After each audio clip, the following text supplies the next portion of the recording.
This really pretty machine was manufactured by the International Zonophone Company. It's based on their Model 3, which was sold in the US and in Europe. The history of Zonophone is quite interesting, and I've gone into it in some detail in other videos, so I'm not going to do that in this video, but you should check out my other videos on Zonophone to learn a little bit more about this company's interesting history and what it has to do with the founding of the Victor Talking Machine Company.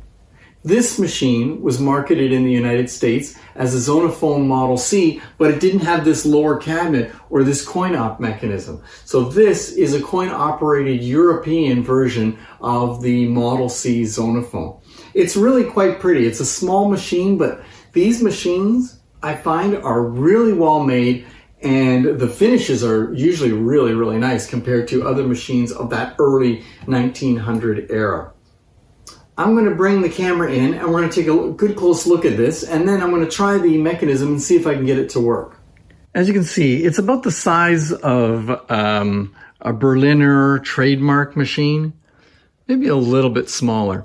It's got the crank at the back, it's got this coin-operated mechanism, and as I said, it was sold without this extra base, which is the part where the coins are deposited, and without this coin mechanism as the Model C in the US. I'll open the drawer where the coins are deposited. This one is missing its lock, so someone's taken that off, probably because they wanted to use it for home use. The decal on this one is really nice. It's in great shape. And as you can see, the cabinet is beautiful.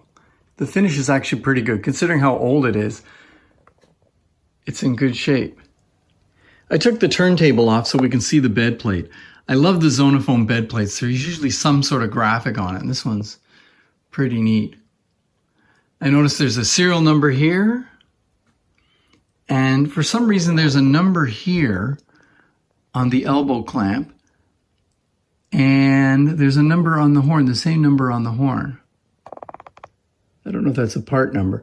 You can see the elbow on this is a little different than the American Zonophones, which were sort of one piece. This one, the horn actually screws onto that metal elbow.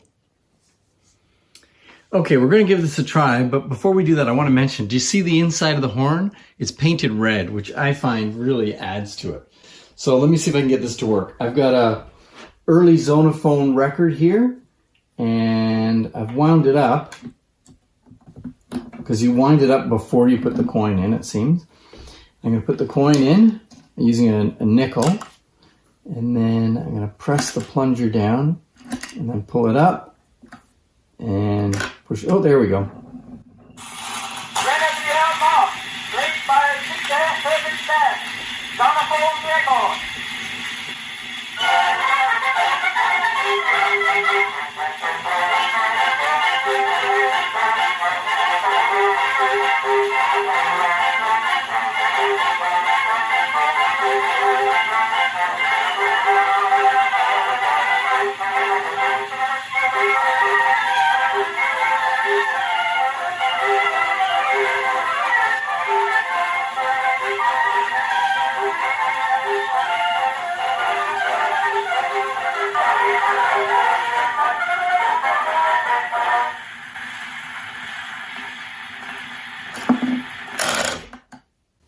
It might have been hard to tell in the video, but this machine and this old original record were extremely loud. This is probably one of the loudest of the smaller phonographs I've ever heard. It was really a good player.